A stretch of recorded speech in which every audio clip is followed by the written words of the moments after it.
The meal that changed restaurant history was not a royal banquet. It may have begun with one customer, one table, and a simple bowl of broth. People had eaten away from home for centuries, but inns, taverns, street vendors, and specialist food sellers operated very differently from modern restaurants. On a cold Paris evening, a young clerk named Étienne finished work late. He was tired, hungry, and far from his family's kitchen. At an inn, he might sit beside strangers and eat whatever meal had already been prepared, served communally at a fixed time. Parisian food trades were divided by strict rules. Different guilds controlled who could roast, bake, prepare sauces, or sell complete cooked dishes. Étienne did not want a noisy shared meal.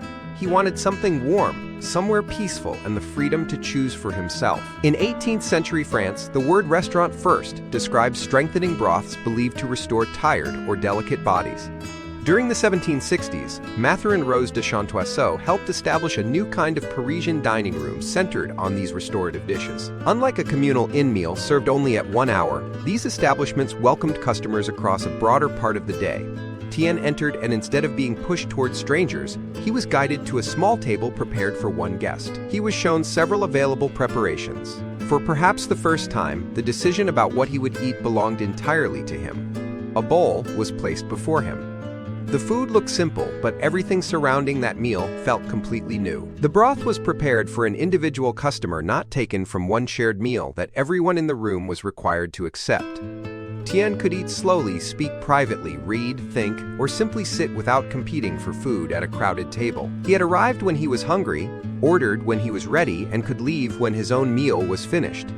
The attendant answered questions, delivered the selected dish, and watched the table carefully. Service was becoming a personal experience. A later legend claims a seller named Boulanger challenged guild rules by serving sheep's feet in white sauce, but direct evidence remains missing. Whether the first meal was broth or something richer, the true innovation was the same: choice, privacy, timing, and individual service. Other entrepreneurs recognized the opportunity. Parisian restorative rooms began expanding beyond medicinal broth into more ambitious cooking and hospitality. In 1782, Antoine Beauvilliers opened an establishment remembered as one of Paris's earliest great luxury restaurants. Mirrors, polished silver, fine linen, and trained attendants transformed eating into a public display of refinement and taste. Beauvilliers became associated with varied menu choices, individual tables, and scheduled service features recognizable in restaurants today. Techniques once experienced mainly inside wealthy households could now be purchased by members of the public who could afford the bill. The cook was no longer serving only one household. Every table became a new audience, and every plate could build a reputation. Then, in 1789, the French Revolution began transforming political power, social class, and daily life across Paris. Aristocratic households collapsed or fled, leaving many highly trained cooks, servers, and household workers searching for new employment. Some of those professionals carried palace techniques into public establishments, where paying customers could experience food once reserved for elites. Revolutionary changes weakened the old guild system, making it easier for cooks to prepare and sell a broader range of dishes. A customer no longer needed an aristocratic title to experience professional service. Money, not noble birth, became the price of admission. The institution that began with restorative dining rooms was now becoming a center of cooking, commerce, conversation, and social ambition. As restaurants multiplied, diners began comparing chefs, dishes, rooms, and service. Public cooking created public opinion. The menu offered more than information. It promised choice, set expectations, and allowed each restaurant to announce its culinary identity. Books, newspapers, and critics began discussing the art and rules of eating, helping establish gastronomy as a public cultural subject. Customers could now follow talented cooks from one establishment to another.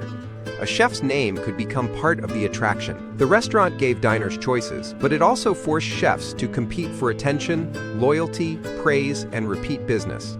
The Parisian model spread and adapted, meeting older dining traditions across Europe, the Americas, and eventually a wider world. Today, a guest arrives, receives a table, studies a menu, orders an individual meal, and expects attentive service. Different cuisines and service styles have transformed dining. But the central promise remains: a meal selected and prepared for you. Every time a ticket reaches the kitchen, cooks begin producing one guest's choice at one particular moment. The meal that changed history was not important because of one secret recipe. it changed who controlled the dining experience. We may never identify the first restaurateur or the exact first meal, but the transformation they began is visible on every menu today.